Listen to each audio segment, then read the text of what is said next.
अमचन music की शानदार प्रस्तुति। कुछ के आई है मन जरा में घास काटले 3 बजे घास काटले गोरी के आई है मनी जरा में 3 बजे घास काटले कुछ के आई है मनी जरा में 3 बजे घास काटले आई है तू अकेले और छोटा के ले के करो हो बाहट देखले के करो हो बाहट देखले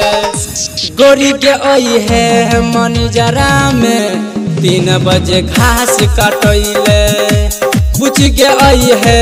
मनी जरा में 3 बजे घास काटले आई है तू अकेले और छोटा के ले के करो हो बाहट देखले के करो हो बाहट देखले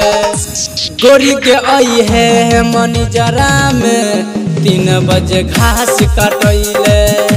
कुछ के आई है मनी जरा में 3 बजे घास काटले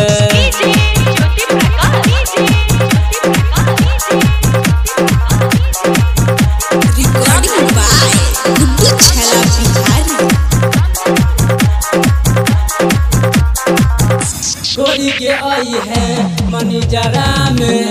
3 बजे घास काटले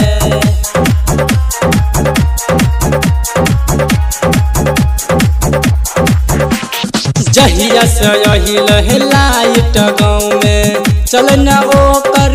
नहम गे गाली कुची पल फुल गैलकै बन न कहियो कहम गे लागल रहे मकई मोन रहे चक्कै नयाब मिल चाट देखले गोरी के आई है मनी जरा में 3 बजे घास काटले गुच्ची के आई है मनी जरा में 3 बजे घास काटले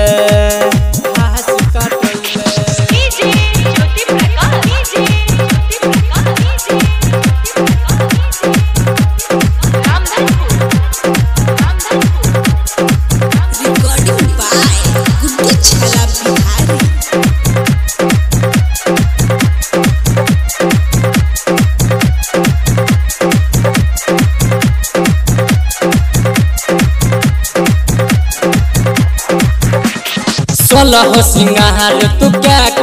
आई है चलो न के करो हो पहता गे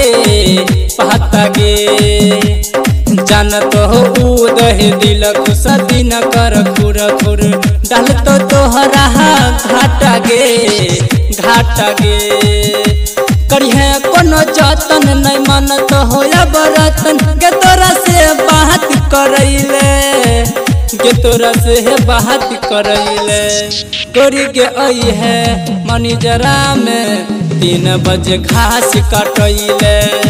कुछ के आई है मनी जरा में 3 बजे घास काटले आई है तू अकेले और छोटा के ले के करो हो बाहट देखले के करो हो बाहट देखले गोरी के आई है मनी जरा में 3 बजे घास काटले छोड़ी के आई है मनी जरा में 3 बजे घास काटले हे गे बुच्ची बुझली कि नहीं गे।